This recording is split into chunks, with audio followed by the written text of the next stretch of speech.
आज हम स्टार्ट करते हैं कुछ ट्रिक्स के साथ एलसीएम को लेकर।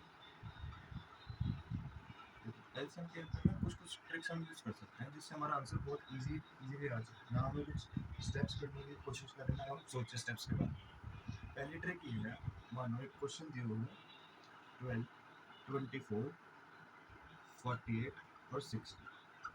देखो ये 4 डिजिट गिवन है आपको, तो उसके अकॉर्डिंग 4 डिजिट्स में हर एक का यूनिक नंबर है, ना सेम है ना कुछ है। ये क्वेश्चन में आप आइडेंटिफाई कर सकते हो आराम से। मानो 4 डिजिट्स गिवन है आपको, इसमें सबसे बड़ा नंबर को आपने ऐसे मार्क कर दिया। अब सबसे बड़े नंबर को आप इनसे कंपेयर करके देखो, ये वाले अगर प्रॉपरली डिविजिबल होंगे, दैट मीन्स 12 अगर ये प्रॉपरली 60 से हो जाएगा प्रॉपरली, यहाँ से अगर हम बात करते हैं इसे डिवाइड हम कर सकते हैं, पूरा प्रॉपरली आ रहा है, ये भी आ रहा है, ये भी अगर पूरा बन जाता है आंसर, तो यही इसका आंसर होगा। ठीक है, ये एक कंसेप्ट है। अगर हम इस चीज़ को समझें, अगर ये ऐसे पॉसिबल है तो हम इसको यही आंसर कंसीडर कर लेंगे, अगर ये चीज़ ऐसे पॉसिबल है। ठीक है, अगर 24 से 8 डिविजिबल हुआ, इससे 8 डिविजिबल हुआ, दो आंसर है। अगर जो नहीं है तो अलग प्रोसीजर आएगा। इसका एक सिमिलर क्वेश्चन एक और देखते हैं जिसका है 6, 12, 24, 48। ठीक है, अब देखो यहाँ पे आपको एक समझ आता है कि चलो 12 ने तो कर दिया, 12 5 60 दे दिया, ये भी नहीं दे रहा, ये भी नहीं दे रहा, तो वो चीज़ फॉलो तो हो नहीं सकती। अब यहाँ देखते हैं, चलो सबसे बड़ी डिजिट ये हो गया 6 8 जा 48, 12 4 जा 48, ये 24 2 जा। अब एक चीज़ पता चल गई हमें, 48 सबसे बड़ा नंबर है। ठीक है, एक तरफ कर लिया हमने, बाकी तीनों इससे इसको कैंसिल आउट कर सकते हैं, रिमाइंडर 0 दे सकते हैं। हाँ दे सकते हैं, इसमें तो ये दे सकते हैं, तो इसका आंसर 48 ही रहेगा। देखो अब इन वाले क्वेश्चंस में आपको आइडेंटिफाई करना पड़ेगा कि जो हमारी सबसे बड़ी डिजिट है वो आंसर हमें दे सकती है या नहीं दे सकती। जहाँ से अगर पूरा पूरा कैंसिल हो जाएगा तो आंसर यही आएगा। अगर जब नहीं होगा तो इसका डिफरेंट प्रोसीजर, जो हम एलसीएम सॉल्व करते हैं प्रॉपर लेके, जैसे 12 24 ऐसे सॉल्व करना, ये एक सिंपल ट्रिक थी कि आपको अगर यहाँ पे ऐसे मिल जाए तो यही आंसर बन जाता है एंड में, अगर ये तीनों से प्रॉपर डिविजिबल हो जाए। अगर नहीं होगा तो इस वाले नॉर्मल तरीके से सॉल्व करना। अपनी नेक्स्ट ट्रिक की तरफ बढ़ते हैं।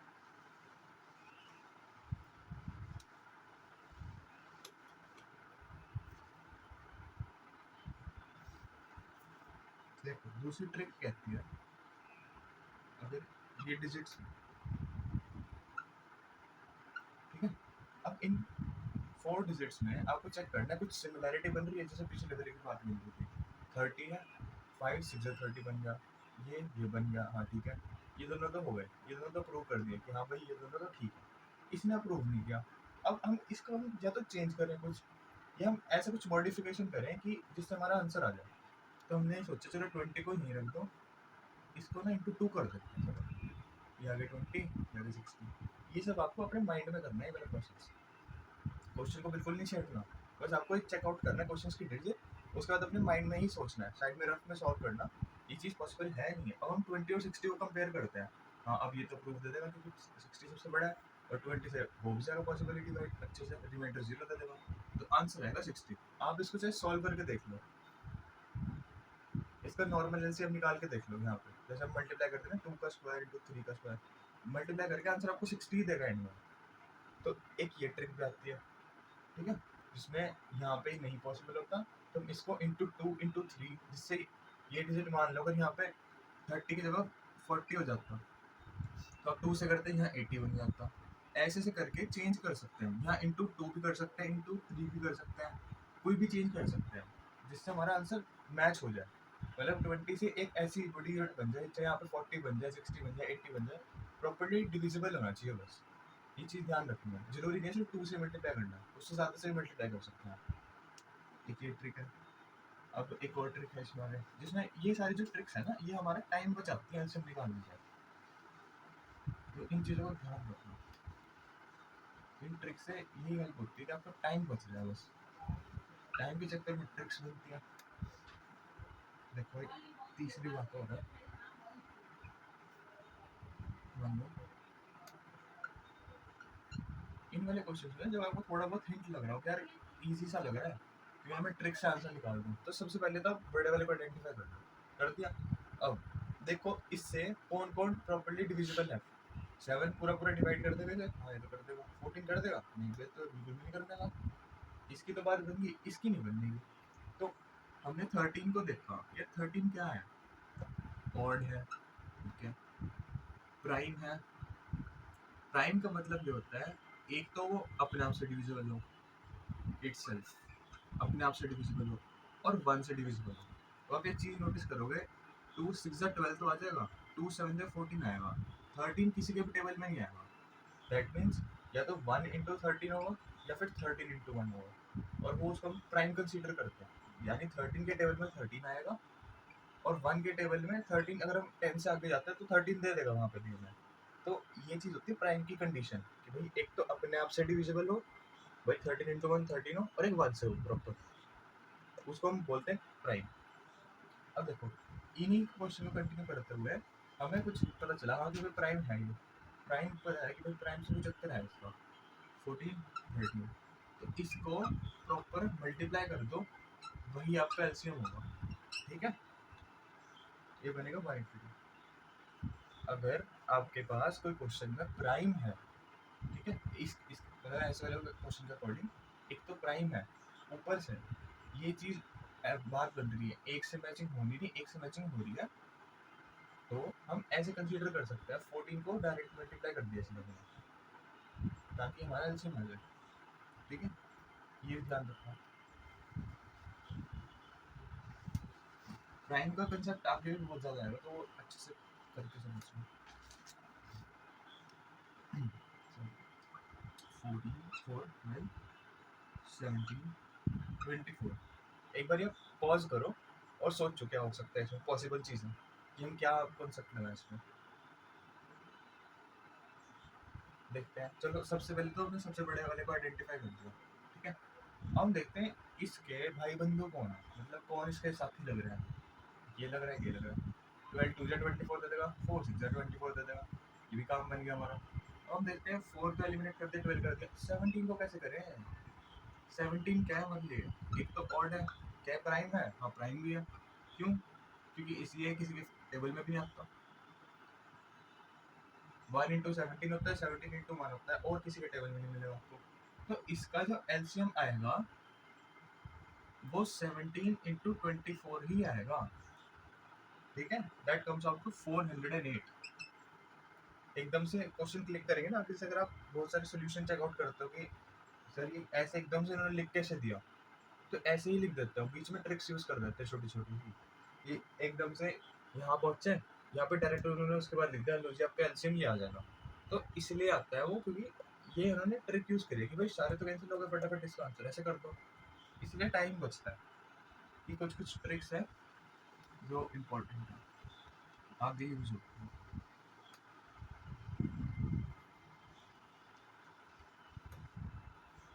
चलो देखते हैं। अब मैंने कुछ कुछ वर्ड्स बता रहा हूँ,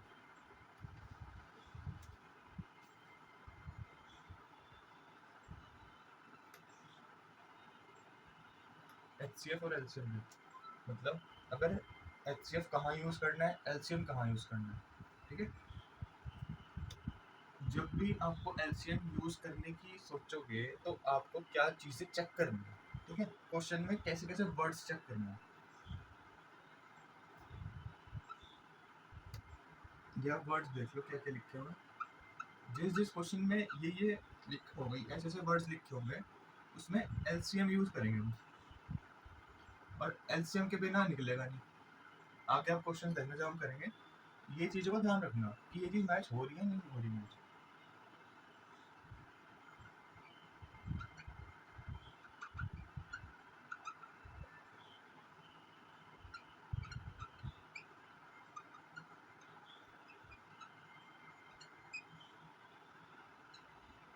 ये हो गया एलसीएम का, ये हो गया एचसीएफ का। इसमें लिखा है ग्रेटेस्ट, लार्जेस्ट, हाईएस्ट, बस ये बोल सकते हैं। देखो एलसीएम में कुछ कुछ वर्ड्स ऐसे हैं कि अगर आप क्वेश्चन में आइडेंटिफाई कर लो, सब परेशान है कि एलसीएम कहाँ निकालना है, एलसीएफ कहाँ निकालना है, क्यों निकालना है, मतलब क्या लॉजिक क्या उसके पीछे ऐसे। अब जब भी आप इसके लिए ट्रिक बेसिकली यही है कि कुछ कुछ आप तो या तो वर्ड्स याद कर लो या क्वेश्चन के तरीके को समझ लो, कहना क्या चाह रहा है। क्वेश्चन का तरीका 1% को चलो आपको बाद में भी आप कर लोगे क्योंकि वो तो सॉल्व करने में आपको समझना ही पड़ेगा। उससे पहले आप उस चीज़ को आइडेंटिफाई कर सकते हो कुछ वर्ड्स को देख के। इसमें मिनिमम यूज होता है, स्मॉलेस्ट यूज होता है, लीस्ट यूज होता है, लोएस्ट यूज होता है, साइमल्टेनियसली यूज होता है, टुगेदर यूज होता है और सेम टाइम यूज होता है। ठीक है, तो इसमें होता है एलसीएम। और एचसीएफ का मतलब ये है ग्रेटेस्ट, लार्जेस्ट, हाईएस्ट। ये तीन वर्ड्स आप वो बहुत ज़्यादा मिलेंगे वहाँ पे, मोस्टली जगह पे एचसीएफ यूज होगा और यहाँ पे एलसीएम। ठीक है, इन चीज़ों को नोट डाउन कर लो, आगे क्वेश्चंस में देखना यूज हो रहा है और उससे हम एलसीएम यूज कर रहे हैं या एचसीएफ यूज कर रहे हैं, वो चीज़ को आप खुद आइडेंटिफाई कर पाओगे, आराम से नोट डाउन कर लो।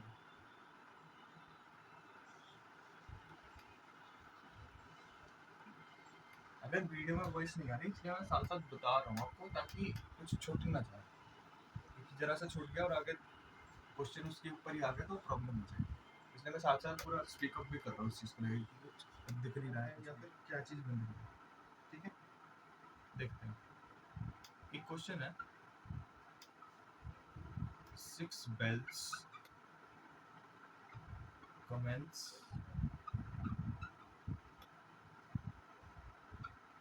tolling together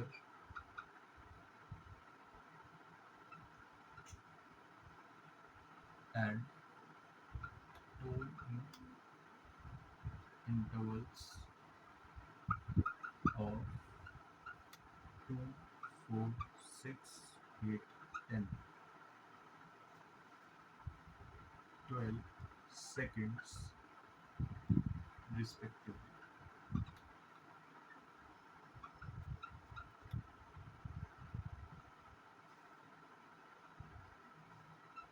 In 30 minutes, how many times do they all toll together? देखो एक बार क्वेश्चन पढ़ो कैसे पॉसिबल है ये क्वेश्चन। अब हम करेंगे कैसे। सबसे बड़ी बात जो आपने क्वेश्चन पढ़ा थोड़ा थोड़ा, 6 bells commence together and toll in interval of 2, 4, 6, 8, 10 seconds respectively. In 30 minutes, how many times do they all toll together? Question पढ़ लिया, कुछ कुछ वर्ड्स दिख रहे हैं हमें। सबसे बड़ी बात है हम जब अभी हमने बात करते हैं एलसीएम, जब हम निकालेंगे ना एलसीएम एचसीएम, हमें सबसे पहले ये चीज़ देखनी कि कुछ वर्ड्स हमें खुद तो नहीं बता रहे कि हमें एलसीएम निकालना है एचसीएफ निकालना है। हमने वहाँ पढ़ा था टुगेदर ऑल द टाइम, वहाँ पे ये चीज़ पढ़ी थी साइमल्टेनियसली टुगेदर। तो यहाँ पे तो चलो कुछ हिंट दे दी कि एलसीएम तो यूज होगा। देखते हैं आप क्वेश्चन क्या कह रहा है। 6 bells commence together, that means 6 bells। ठीक है, 6 bells come together and toll in the interval of 2, 4। that means अगर पहली बेल 2 सेकंड पे बजती है तो सेकंड बेल 4th सेकंड पे बजेगी, मतलब 4 से स्टार्ट होगी, हर 4 सेकंड बाद चलेगी। थर्ड बेल क्या है, 6 पे 6 से स्टार्ट होगी। ठीक है, फोर्थ बेल ऐसी होगी 8 से स्टार्ट। मानो अगर यहाँ है 2, 4, 6, 8, 10 तो यहाँ आएगा 4, 8, 12, 16, 20। इसको मतलब 6 के मल्टीपल चलेंगे, 12, 18, 24, 30, 36 ऐसे करके चलेंगे। अब इसमें भी ऐसे होगा 16, 24, 32 ऐसे ऐसे करते रहेंगे। ऐसे करते करते 6th बेल तक जाएंगे वो।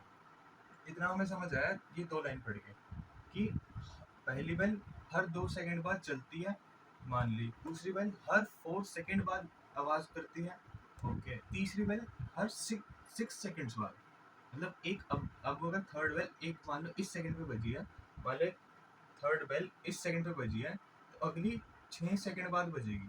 ठीक है, उसके बाद फोर्थ की बात हो रही है तो 8 की मतलब 8 सेकंड्स की बात कर रहे हैं या 10 की बात कर रहे हैं, 12 की। अब हमें समझ आ गया कुछ सेकंड्स की बात हो रही है। ठीक है, okay. In 30 minutes how many times do they all told together?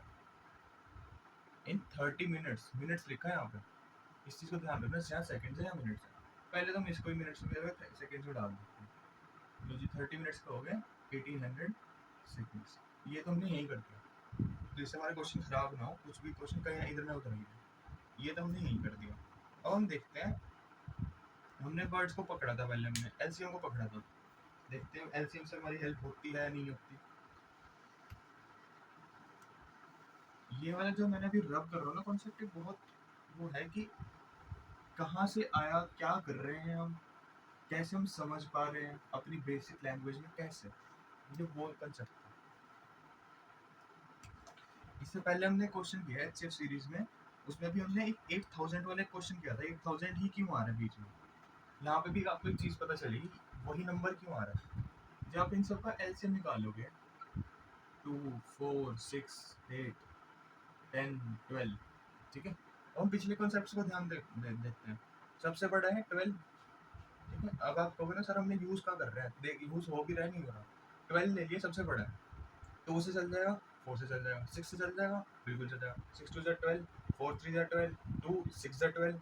अब 8 पे आते हैं हम, यार 8 पे तो कुछ नहीं बनेगा, 12 10 पे भी कुछ नहीं बनेगा, ये तो खराब हो गया क्वेश्चन। दैट मीन्स वो वाली ट्रिक यहाँ पे काम नहीं करेगी, ठीक है ना। ये प्राइम नंबर है, मान लो प्राइम होते तो हम डायरेक्ट मल्टीप्लाई करके एलसीएम निकाल देते हैं, ना ये प्राइम है ना ही कुछ है, तो हम उसको नॉर्मल से डिवाइड करके देखते हैं। तो इसका एलसीएम आएगा, एलसीएम ऑफ 2 4 6 8 10 12 इज 120।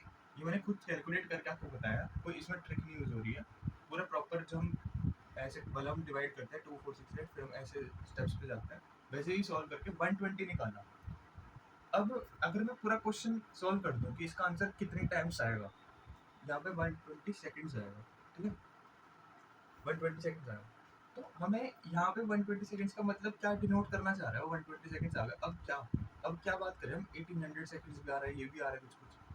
इनका कहने का मतलब है every 120 seconds all the bells commence together। That means इनका कहना ये है कि हर 120 सेकंड्स के बाद, यानी हर 2 मिनट बाद, हर 2 मिनट बाद वो 6 की 6 बेल्स एक साथ ही कमेंस करेंगी। दैट मीन्स हर 120 सेकंड्स बाद 6 की 6 बेल आवाज़ करेंगी। कमेंस का मतलब यहाँ पे टोलिंग आवाज़ करना ही बोल सकते हैं। तो हर 2 मिनट बाद आवाज़ करेंगी एक साथ। उन्होंने 2 मिनट का बता दिया, हर 2 मिनट में। अब उन्होंने क्वेश्चन में दिया 30 मिनट में, 30 मिनट में ये प्रोसेस कितनी बार होगा। मैंने पूछा ना how many times do they all toll together.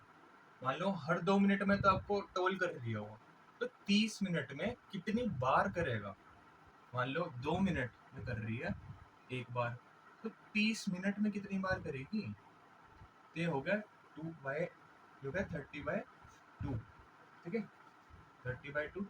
एक तो ये आ गया कि भाई 15 टाइम, ठीक है, 15 टाइम्स। मान लो हर 2 मिनट बाद कोई चीज़ हो रही है, ठीक है, मान लो हर 2 मिनट बाद आपको कोई कॉल कर रहा है, तो 30 मिनट में कितनी बार कॉल कर देगा आपको, यानी 15 बार कॉल कर देगा। लॉजिक वाली बात है ना। मान लो आपको एक कॉल आ रही है हर 2 मिनट बाद, मान लो कंपनी से हर 2 मिनट बाद आपको कॉल आ रही है, तो 30 मिनट में कितनी बारी कॉल आ जाएगी, 15 बारी तो कॉल आएगी, समझे। वरना एक बार दोबारा पॉज करके पीछे जाकर ये चीज़ समझना, एक कॉल अगर 2 मिनट बाद आ रही है तो 30 मिनट में 15 बार ही तो आएगी, ठीक है। अब ये समझा आप, ये आपने मिनट्स के हिसाब से देख लिया। अब इसको ही सेकंड्स के हिसाब से देख लो, 1800 120, ये भी 15 आ गया। बस आपको इस क्वेश्चन में टुगेदर वाला वर्ड पकड़ना है कि भाई दो, एक वर्ड पकड़ लिया मैंने, ये तो हमें एलसीएम की बात कर रहा है, चलो ठीक है। अब एलसीएम की बात कर रहे हैं, यहाँ कोई ट्रिक बन रही है, नहीं बन रही, नॉर्मल एलसीएम निकाला, ठीक है। अब हमें 120 सेकंड्स मिला है, क्योंकि हम क्वेश्चन को 1 सेकंड्स में कन्वर्ट कर चुके थे। सेकंड्स में कन्वर्ट करने के बाद हमें मिला यार कुछ 120 सेकंड्स मिला है, उनको क्या मतलब है, आंसर हमने निकाल दिया, आंसर निकाल दिया, क्या मतलब क्या है उसका। इनका मतलब है हर 120 सेकंड बाद सारी बेल्स एक साथ, क्यों, एलसीएम का मतलब होता है कॉमनली मतलब लोएस्ट, कॉमन मल्टीपल निकालना, और ये सबको एक साथ लेके चल रहा है, सारे नंबर्स को एक साथ, एवरी 120 सेकेंड्स सारी बेल्स एक साथ चलेंगी। तो हाँ, हमने निकाला हर 2 मिनट बाद एक बार ही हो रहा है, तो 30 मिनट बाद कैसे होगा? एक वाला एग्जाम्पल याद रखना, एक कॉल आपको अगर 2 बार आ रही है, 2 मिनट बाद आ रही है, 30 मिनट में कितनी बार आएगी? तो 15 बार। उसी को आप अगर सेकंड्स में निकाल लोगे तो वो भी काम बन जाएगा। ये क्वेश्चन ऐसे होना है, नहीं सॉल्व हुआ, नहीं कुछ दिक्कत है तो बताना, वरना यहाँ प्रॉपर यहाँ पे क्वेश्चन ही खत्म हो जाता है। यही क्वेश्चन आपको पूछा हुआ, अगर यहाँ पे कुछ प्रॉब्लम है ना 30 मिनट्स का, उसको सेकंड्स में ही पहले कन्वर्ट कर लेना, ठीक है। चलो अब आगे क्वेश्चन देखते हैं, क्या क्वेश्चन है।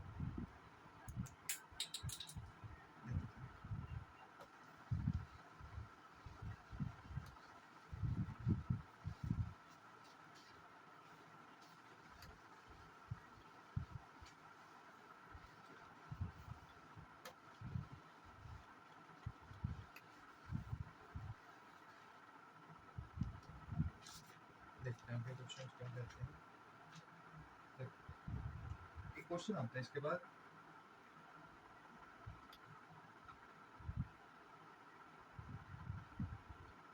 The greatest number of 4 digits is divisible by 15, 25,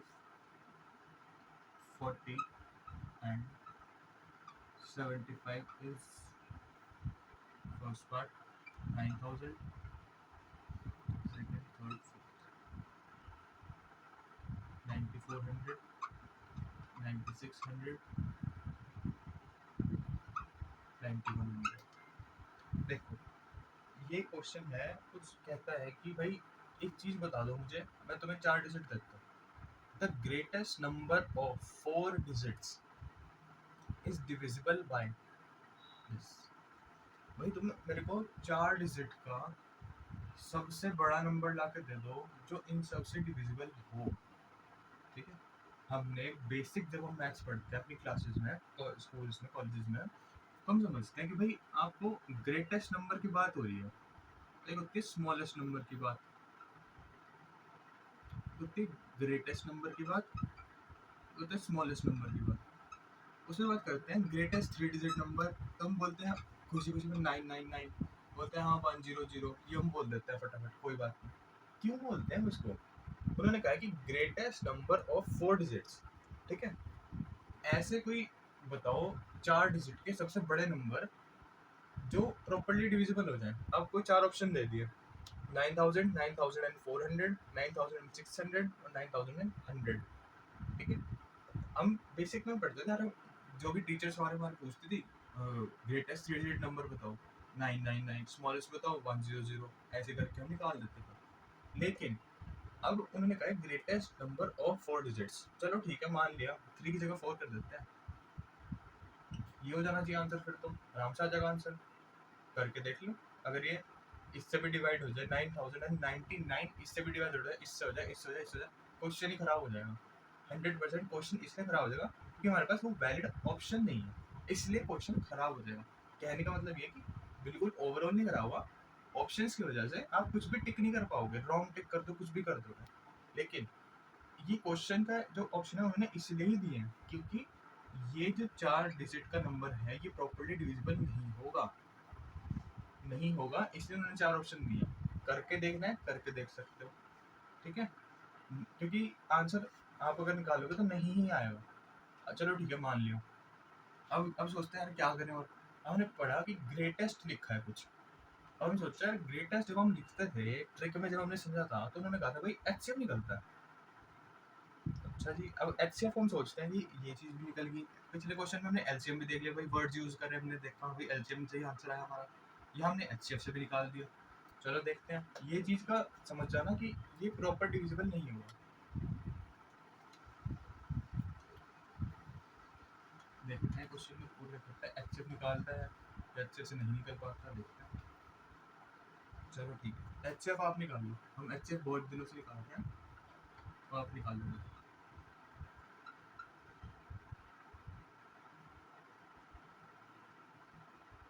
आप लोग सॉल्व करो इसे, मैं आपको बताता हूँ क्या आएगा इसका आंसर। चलो जिन्होंने निकाल लिया, अच्छा इसका आंसर ये आएगा 600। ठीक है, ये निकाल लेंगे। अब एक बात बताओ, 600 मैंने लिखा, आप कहोगे एचसीएफ तो कुछ और आ रहा है मेरा, या मेरे तो सिर्फ एक दो डिजिट ही आई, किसी की सिर्फ एक सिंगल डिजिट आई, किसी की मैक्स टू मैक्स दो डिजिट आ गई, तो मैंने कैसे 600 निकाल दिया? दैट मीन्स मेरा गलत है। हाँ मेरा तो गलत है इसका मतलब। पर मैं आपको बताता हूँ मैंने कैसे गलत है कैसे सही है। मैंने आपको एचसीएफ निकालने को दिया, आपने निकाला, बिल्कुल सही निकाला होगा, कोई दिक्कत नहीं। मैंने इसकी जगह अपने एंड पे एलसीएम निकाला, ठीक है। अब मैंने क्यों निकाला एलसीएम? क्यों? क्योंकि the greatest number of 4 digits, इन्होंने 4 डिजिट्स का नंबर की बात करी है, greatest which is divisible by this this this. इन्होंने एलसीएम इसलिए निकाला क्योंकि यहाँ पे ग्रेटेस्ट ऑफ 4 डिजिट्स था, यहाँ पे 3 डिजिट्स नहीं थे। 3 डिजिट्स होते हैं तब हम सोचते हैं। मैंने आपको तभी बोला आप एक बार एलसीएम निकाल के देखो। मैंने आते आपको बताया कि 600 आएगा। क्यों 600 क्या आएगा? मैंने यहाँ पे एलसीएम निकाला। क्यों? क्योंकि हमने इससे पहले जब हम क्वेश्चंस कर रहे हैं कि अब एक बात बताता हूँ, आप मैंने एक वैलिड पॉइंट कि भाई पिछले हमने क्वेश्चंस करे थे, उसमें था कि हमने एक सेम रिमाइंडर वाली बात करी थी कि हाँ भाई कुछ नंबर है, उसका एक सेम रिमाइंडर आ रहा है हमारे पास। फिर हमने माइनस करा, 2 माइनस कर दिया था। हमने पहले क्वेश्चंस करे थे, आपसे पीछे स्क्रॉल करके देखना, तो हमने 2 माइनस करा, एलसीएम निकाला। तो ये उससे लिंक करता है, ये क्वेश्चन उससे लिंक करता है। क्यों? क्योंकि आप एक बात सोचो, 9999 है, ठीक है, 4 टाइम्स 9 है। इनमें से आप कुछ माइनस करोगे तभी तो आपको ये आंसर देगा वो। इन चारों में से, इसमें से अगर आप कुछ माइनस करोगे, 9999 में से कुछ माइनस करोगे तो कुछ आंसर देगा ये। या तो आप ऐड करोगे तो 5 डिजिट का नहीं बन जाएगा। मान लो आपने 9999 में 2 भी ऐड कर दिया, वो तो 10,000 पे चला गया। माइनस करोगे तभी तो देगा, और माइनस वाला बात कौन बताता है? एलसीएम। इसलिए एचसीएफ कैंसिल हो गया यहाँ पे। ये पॉइंट है कि एचसीएफ क्यों यूज कर रहे हैं, एलसीएम क्यों यूज कर रहे हैं। ये आपको एक चीज समझनी पड़ेगी कि 9999 जब डिविजिबल नहीं है इन चारों से प्रॉपरली, तो आप या तो इसे माइनस करोगे या प्लस करोगे। प्लस करोगे तो भाई तो 5 डिजिट पे चला गया, माइनस ही तो करोगे। माइनस के लिए हम क्या करते हैं? एलसीएम। पिछले क्वेश्चन में हमने देखा था एलसीएम निकाला फिर हमने माइनस करा था, तो इसका एलसीएम आएगा 600। इसलिए मैंने आपको पहले एचसीएफ निकलवाया, फिर अब एलसीएम बताया कि एलसीएम निकाल लो। इसलिए मैंने आपको टाइम दिया था कि आप सोचो कि क्या हो सकती है पॉसिबिलिटी, क्या कहाँ पे हम लैग कर रहे हैं यहाँ पे। कि मैंने आपको स्टार्टिंग में एचसीएफ बोला, निकालना हम एलसीएम है। प्रॉपर्ली सुनते रहना और देखते रहना, वरना कुछ स्टेप छूट गए तो दिक्कत हो जाएगी। एलसीएम निकाल लिया आपने, आगे 600। ठीक है, अब एक काम करो, मैंने कहा कि चलो ठीक है, हम पिछले क्वेश्चन में 2 से डिवाइड करके 2 से माइनस करके सब निकाल लेते थे। अब हम एक काम करते हैं, 9999 में माइनस कर देते हैं कुछ, ठीक है। इसको ये माइनस करोगे, काम बन जाएगा। सोचो क्या बनेगा। अगर आंसर निकल गया तो इसमें से ही आंसर निकलेगा, अगर नहीं निकला तो बिल्कुल भी नहीं निकलेगा। अब ये चीज़ आप सोचो, निकलेगा या नहीं निकलेगा, ये आप देखो। इसका आंसर जो बेसिकली है, ये है इसका आंसर, ये, ठीक है। ये आंसर आप निकाल के देखना कि ये वाला इससे मैच करेगा, क्योंकि मेरे को लग रहा है 94 तक तो जाएगा, 94 तक तो जाएगा, क्योंकि मैंने जो वर्कशीट निकाली थी उसमें यही आंसर गिवन है। अब ये तो समहाउ उन्होंने वर्कशीट में आंसर तो दिया नहीं, उन्होंने यही आंसर दिया। इसमें यही प्रोसेस निकाल लूंगा या फिर मैं इसके बाद एचसीएफ निकाल लूंगा, ये आप मेरे को बताना कल की क्लास में। ये चीज़ चेकआउट करके कि सर यहाँ पे कुछ बात बन रही है, आपको कुछ समझ आया, एचसीएफ निकाल के देखना, एलसीएम निकाल के देखना, दोनों निकाल के देखना, ठीक है। जो डिजिट्स माइनस करके ये बन जाए या इन सब में से बन जाए वही आंसर बनेगा। दैट मीन्स मान लो आपकी यहाँ पे 400 या 500 बन रही है, कुछ भी बन रही है, तो इसमें से ये माइनस करके कोई डिजिट बन रही है नहीं बन रही, वो आप मेरे को कल बताना। बन जाएगी, 101% बनेगी, यही बनेगी, ये आप चेक करके बताना। आंसर तुम्हें पता चल गया, हाँ ये आएगा। अभी आप चेक करके बताना कि आपका एलसीएम से आंसर आया, एचसीएफ से आंसर आया। अब आप ये चीज खुद बताओ, ठीक है। क्वेश्चन समझ लो, दोबारा वीडियो को पीछे करके चेकआउट कर लो क्या बोला है मैंने। एलसीएम मैंने निकाल लिया, मान लो मेरा 600 आ गया, एचसीएफ आपने कुछ निकाला। अब आप चेक करके बताना कि ये मैच हो रहा है, ये मैच हो रहा है, ये हो रहा है, ये हो रहा है। मैंने तो आंसर निकाल दिया, मैंने तो आपको एक जस्ट कंडीशन दे दी, लो भाई इसको इसको माइनस कर दो तो 9400 बन रहा है नहीं बन रहा है, आप चेक करके बताना। अब आप चेक करना कि ये आंसर बन रहा है, ये बन रहा है, ये बन रहा है, ये आप चेक करके बताना, ठीक है। एलसीएम बनेगा, एचसीएफ से बनेगा, या आप चेक करके बताऊंगा। चलो अगले क्वेश्चन पे चलते हैं।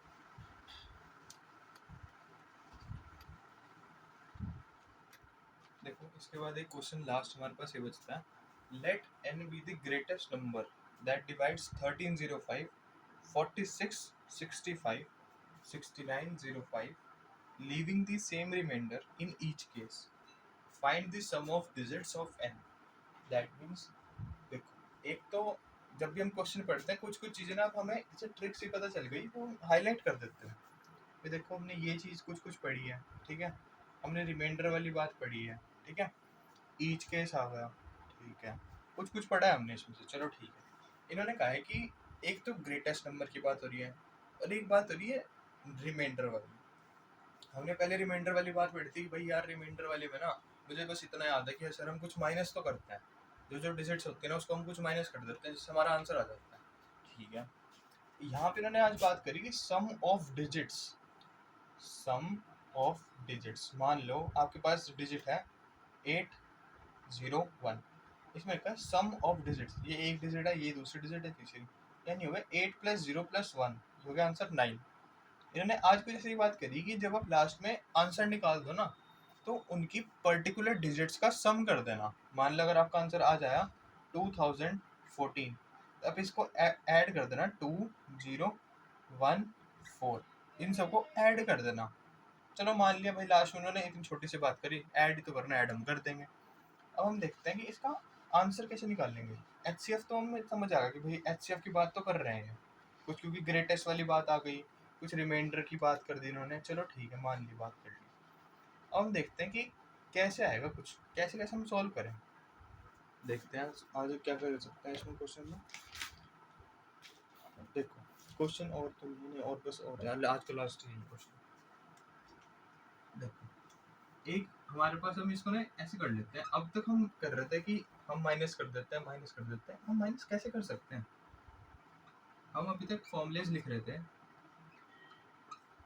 x - z, z - y, y - x, ठीक है। ये भी समझो क्या क्या लिख रहा हूँ, 1305 46 65 6905। अब एक चीज देखो, तीन डिजिट्स हैं, 1 2 3, तो हमने लिख दिया एक्स वाई जेड, एचसीएफ निकाल रहे हैं हम, ओके। अब हमें ये चीज ध्यान रखनी है, हम ये स्टेप कहाँ से ले आए, यहाँ तक तो चलो समझ आ रहा था सर, अब तक तो हम निकाल रहे थे, ये कहाँ से ले आए बीच में, ये कहाँ से आ गए एकदम से। हम देखते हैं इसको, इसमें से माइनस करोगे, मान लो आपने x में से y माइनस किया, तो इसके अंदर से आंसर आएगा या एचसीएफ से बाहर से आएगा, इसके अंदर से ही आएगा ना। x माइनस वाई को आप माइनस करोगे, मान लो 1 2 3 है, ठीक है, तो आंसर इन तीनों के अंदर से आएगा बाहर से आएगा। मान लो 2 - 1 किया, 1 आया, तो 1 तो इसमें है ही ऑलरेडी। आपने 3 - 2 करा तो भी 1 आएगा, तो आंसर तो है ना इसके अंदर, ठीक है कुछ कुछ है। 3 - 1 कर दिया, 2 भी तो इसी के अंदर है, इसके अंदर से तो आंसर आएगा, ठीक है। मैंने ये कर दिया, मान लो आप चेंज भी कर सकते हो अपने अकॉर्डिंग। तो हम देख रहे थे यहाँ पे एक्स वाई की बात हो रही थी, एक्स भी जेड भी यहाँ भी साथ साथ हम ले रहे थे क्योंकि 3 डिजिट्स थी। हमने इसको माइनस किया, यहाँ पे एग्जांपल देखा तो 1 2 3 का, तो 3 - 1 किया तो भी 2 आ गया, 2 - 1 किया तो भी 1 आ गया, ऐसे से माइनस करें, आंसर तो इसी के अंदर से आ रहा है ना, बाहर तो नहीं जा रहा ना। चलो ये चीज समझ आएगी, हाँ चलो आएगा तो इसी के अंदर से, बाहर की तो चीज हम ले रहे हैं, एचसीएफ के अंदर की बात ही कर रहे हैं। चलो एचसीएफ निकालते, कोई बात नहीं, ठीक है, मान ली बात, आपकी सारी बात मान ली, ठीक है। अब देखते हैं कि आगे हम क्या कर सकते हैं। आपने 3 चीजें तो निकाल दी, अब मैं एक चीजें पॉसिबली टर्म्स बताता हूँ कि हम क्या क्या माइनस कर रहे हैं और कैसे कैसे आंसर आ सकता है इसमें, वो हम चेकआउट करते हैं। आपने एचसीएफ निकाल लो, क्योंकि बेसिकली मैं जो अपने पॉसिबल टर्म था वो मैं ऐसे निकाल के दिखा सकता हूँ, और भी तरीके हैं इसको निकालने के, आंसर तो आ जाएगा आंसर, कोई दिक्कत नहीं। मान लो ये आया, मैंने टर्म्स ऐसे से अपने अकॉर्डिंग लिया आंसर, तो 4 6 6 5, पहली ये ले ली, दूसरी ये ले लेते हैं 4 6 6 5 माइनस 1305, तीसरी मैंने ले ली ये, ठीक है, 1305। देखो मैंने ऐसी कोई भी टर्म नहीं ली जिसको माइनस करके नेगेटिव आंसर आ जाए, क्योंकि नेगेटिव का एचसीएम निकालने में, एचसीएफ निकालने में बहुत ज़्यादा दिक्कत होगी, उसका पॉसिबल ही नहीं है। नेगेटिव में कैसे निकालोगे एचसीएम एचसीएफ, ठीक है। चलो ठीक है, ये बात भी समझ आ गई, हमने सब पॉजिटिव में लिया, कोई बात नहीं। 3 टर्म आ गई मेरे पास, 2240, 3360, एक बनी 5600, ये बनी 2240, 3360, एक बनी 5600। ठीक है, मान ली सर आपने कहा कि अभी तो हम एचसीएफ कर रहे हैं, एचसीएफ करते रहते हैं भाई, ठीक है, नॉर्मल निकल रहा है। एचसीएफ निकाला इसका मैंने, ये है 1120, ठीक है, 1120 इसका एचसीएफ आया। अब हमें क्वेश्चन देखते हैं भाई, ये बता रहा था greatest number that divides this this this leaving the same remainder, leaving the same remainder, remainder की बात हो रही है, दैट मीन्स इसको इससे डिवाइड करेंगे तो इसको इससे डिवाइड करेंगे तब, इसको इसको डिवाइड करेंगे तो, तीनों को जब हम डिवाइड करते हैं तब रिमाइंडर सेम आना चाहिए। डिवाइड पूरा बात नहीं कर रहा हूँ, कोई बात नहीं, नहीं होगा डिवाइड पूरा पूरा कोई बात नहीं, लेकिन रिमाइंडर सेम आना चाहिए, दैट मीन्स रिमाइंडर तो बचेगा ना, तो वो तो सेम आना चाहिए, कोई बात नहीं, ठीक है। अब हम इसको चेक करना कर सकते हो, आंसर यही आएगा यहाँ से। अब मैंने कहा कि चलो ठीक है, सम ऑफ डिजिट्स निकाल दो, कुछ मैच करेगा यार, ये तो 2+2 हो गया, 4 आ गया आंसर तो। और 4 के जब हम चेक करते हैं, चलो ऑप्शन चेक करते हैं, 4 है ऑप्शन में, हाँ 4 तो था हमारे पास ऑप्शन सेकंड था 4, यही आंसर है, यही आंसर बनेगा लास्ट में। तो आज हमने यही चीज़ें समझी हैं, ट्रिक्स हमने लगाई, ट्रिक्स हमने कहाँ यूज़ करी, किस तरीके यूज़ करी, ट्रिक्स जब हमने लगाई, ग्रेटेस्ट यूज़ किया, लोएस्ट यूज़ किया, उसका एप्लीकेशन में जब हम चेक करते हैं एलसीएम सही बन रहा है, ट्रिक हम सही लगा पा रहे हैं, ट्रिक सही भी थी वो नहीं थी, तो हमने आज इसलिए ये चीज़ें आपको ट्रिक पहले बताई, फिर हमने क्वेश्चंस लगाए हैं। क्वेश्चंस में ग्रेटेस्ट की बात हुई, रिमाइंडर की बात हुई, केसेस बताया उन्होंने, सेम केसेस आने चाहिए, सेम सब कुछ बना चाहिए, बस लास्ट में उन्होंने बस ये ऐड कर दिया कि ये निकाल दो। अब तक हम सिर्फ यहाँ तक का क्वेश्चन करा रहे थे, एक बस एक स्टेप और लगा दिया उन्होंने कि भाई सम ऑफ डिजिट्स लगा दो, और बस आप ये लास्ट में तो ये है कि बहुत टाइम कंफ्यूज हो जाता है इंसान कि यार सम ऑफ डिजिट्स कहाँ से निकालो, एन तो यार आ तो गया, ये और कैसे निकाल लूँ सम ऑफ डिजिट्स, एसएन निकाल दो, एपी लगा दो क्या इसके अंदर, अब एपी कहाँ से लग जाएगी। तो ये बस इतनी सी बात थी, इसको आपने नॉर्मल ऐड करना है, इसका एलसीएम निकालना है, एचसीएफ निकालना है, जो भी आपको लगता है उसको चेकआउट करोगे। ग्रेटेस्ट था तो एचसीएफ हो गया, एलसीएम लगा था तो लोएस्ट लीस्ट, ऐसी वाली बात होती। तो आज की क्लास हम यहीं पे ओवर करते हैं, इसको चेकआउट आराम से कर लेना, कुछ भी दिक्कत हो, डाउट्स जो भी कुछ हो बता देना, जैसे भी आप कमेंट्स में या फिर नॉर्मली बता देना। तो आज की क्लास यहीं पे ओवर करते हैं, ओके।